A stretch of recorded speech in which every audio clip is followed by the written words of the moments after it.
اب یہاں پر دو چار باتیں میں عرض کر دوں کہ یہ جو شیطان کے وسوسے ہیں یہ ہر ایج کے اعتبار سے اور ہر کیٹیگری کے اعتبار سے ڈفرنٹ ہوتے ہیں.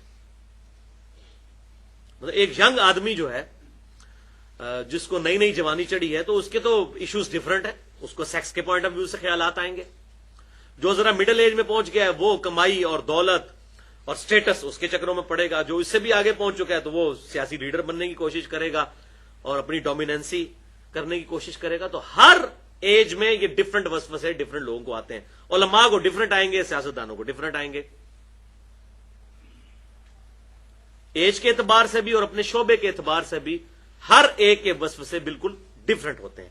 تو انسان کو خود سوچنا چاہیے اس معاملے میں کہ یہ میرے اوپر کوئی شیطانی وسوسہ تو نہیں. اور اس میں ایک حدیث میں سمجھتا ہوں وہ ایک مرکزی حدیث ہے صحیح مسلم کی، جو میں اکثر بیان کرتا ہوں کہ آپ صلی اللہ علیہ وسلم نے ارشاد فرمایا، صحیح مسلم میں حدیث ہے، گناہ وہ جو تیرے دل میں کھٹکے اور تو اس بات سے آر محسوس کرے کہ تیری اس بات پر، تیرے اس گناہ پر کوئی مطلع ہو جائے. یہ دیکھ لیں، ایک جوامع کلمات کے ذریعے ساری باتیں سمیٹ دی گئی. جو کہتے ہیں یہ سانو تو پتہ ہی نہیں ہے غلط ہے کہ صحیح ہے. بھائی یہاں پہ مفتی اندر اللہ نے بٹھایا ہوا ہے. ہماری انسٹنکٹ میں اچھائی اور برائی کی تمیز ہے. ہر انسان کو بغیر نبی کے وحی کے بھی یہ بات پتا ہے کہ جھوٹ بولنا برا ہے اور سچ بولنا اچھا ہے. کسی کو دھوکہ دینا برا ہے، کسی کے ساتھ خیرخواہی کرنا اچھا ہے. اور میں کہتا ہوں ہالی ووڈ کی فلم کے اینڈ پہ بھی ہمیشہ سچ کی جیت دکھائی جاتی ہے. آج تک کبھی کوئی فلم نہیں بنی جس کے اندر جو ہے وہ ہیرو جو ہے اس کو کوئی کرپٹ پرسنالٹی بتایا جائے، اس کو بتایا جاتا ہے ایماندار، لوگوں کا خیر خواہ. یہ ہماری انسٹنکٹ میں ہے، اچھائی سے محبت. اسی کی وجہ سے ہم اکاؤنٹیبل ہیں، اگر وہی کا پیغام نہ بھی پہنچے تب بھی. تو یہ ہماری انسٹنکٹ کے اندر. تو صحیح مسلم کی وہ حدیث، گناہ وہ جو تیرے دل میں کھٹکے اور تو اس بات سے آر محسوس کرے کہ لوگ اس پر مطلع ہوں. جب آپ کو پتا چلے کہ یہ میں جو کچھ کرنے جا رہا ہوں یہ لوگوں کو پتا چل گیا تو لوگ کیا سوچیں گے، تو سمجھ لیں کہ یہ غلط کام ہے. اچھائی کے بارے میں تو لوگ بڑھ چڑھ کر بیان کرتے ہیں، برائی ہے جو دل میں کھٹکے. تو آپ صلی اللہ علیہ وسلم کا کتنا زبردست یہ انٹلیکچوئل الحمدللہ جملہ ہے، گناہ وہ جو تیرے دل میں کھٹکے اور تو اس بات سے آر محسوس کرے کہ لوگ اس پر مطلع ہوں. اور اسی حوالے سے ایک آیت بھی ہے، فَأَلْهَمَهَا فُجُورَهَا وَتَقْوَاهَا.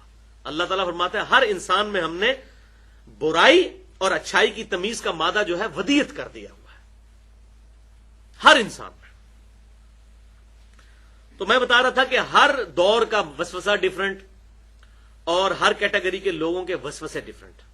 اب ان پہ بھی ڈسکشن کی جائے تو گھنٹوں چاہیے، لیکن ایک حدیث میں ضرور بیان کروں گا صحیح مسلم کی، انٹرنیشنل نمبرنگ کے مطابق 7106 نمبر حدیث، صحیح مسلم 7106.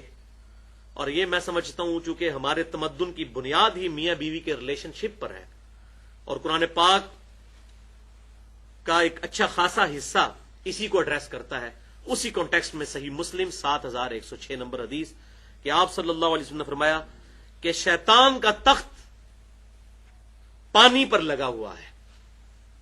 جو آج ماڈرن ڈے اسکالرز جو ہیں وہ کہتے ہیں کہ شاید یہ برمودا ٹرائنگل جو ہے شاید یہیں پر شیطان کا تخت لگا ہوا ہے، جہاں پر جو بھی چیز جاتی ہے وہ غائب ہو جاتی ہے. واللہ عالم، ہو بھی سکتا ہے.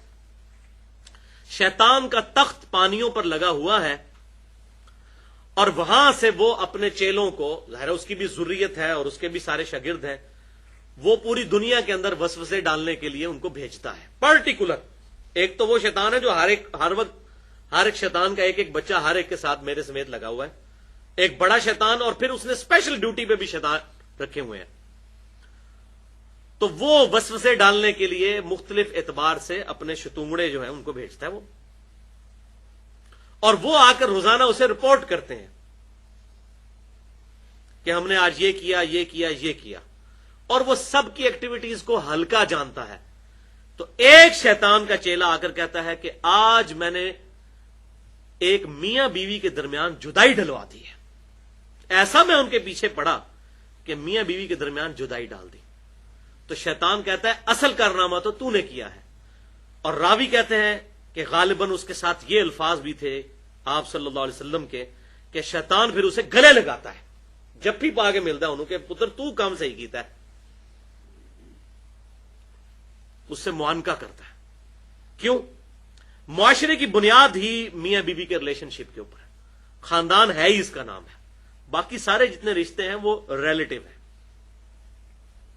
ایک میاں بیوی اور ان کے بچے یہ ایک خاندان کو وجود دیتے ہیں. اور اگر میاں بیوی کا ریلیشن شپ ڈسٹرب ہو جائے تو اولاد کا کیا بنے گا؟ وہ معاشرے کے لیے ناسور بنے گی کہ نہیں؟ اور یہ تعلقات خراب ہونے کی وجہ سے مرد بھی بے حیائی میں مبتلا ہو سکتا ہے اور عورت بھی بے حیائی کی طرف جا سکتی ہے, اور معاشرے میں بے حیائی کے حوالے سے انارکی پھیلے گی کہ نہیں.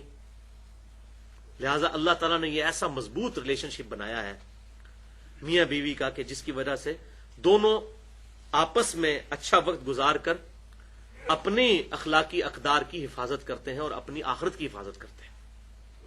تو اب یہ حدیث میں نے اس لیے بتائی کہ جو خصوصاً ہم میں سے شادی شدہ لوگ ہیں ان کو اس حوالے سے ہمیشہ ٹالرنس رکھنی چاہیے. اور میں یہ سمجھتا ہوں کہ اس میں پہلا کردار مردوں کا ہونا چاہیے. عورتوں کا ٹیمپرامنٹ بھی کم ہوتا ہے, ان کا غصہ بھی جلدی ہوتا ہے, ٹھنڈا بھی جلدی ہوتا ہے. مرد کو ہی اسی لیے اختیار دیا گیا طلاق کا, عورت کو نہیں دیا گیا, ورنہ تو روزانہ 10 دفعہ طلاق ہو جاتی. مرد کو جب دیا گیا تو شیر بنے نا, پھر مرد برداشت بھی کرنا سیکھے. سالن میں اگر نمک کم ہے تو نمک مانگے نا, طلاق تو نہ دے. تو مرد بن کے دکھائے نا پھر وہ. اور یہ بھی بات یاد رکھیے, صحیح حدیث ہے سنن ابی داؤد اور جامعہ ترمذی میں کہ اللہ تعالیٰ کو حلال چیزوں میں سب سے زیادہ ناپسند طلاق ہے. حلال ہے, حلال اس لیے رکھی کہ کبھی ضرورت پڑ بھی سکتی, جینون ریزن بھی ہو سکتی ہے, لیکن پسند نہیں ہے کہ ایسا ہو, سخت ناپسند ہے.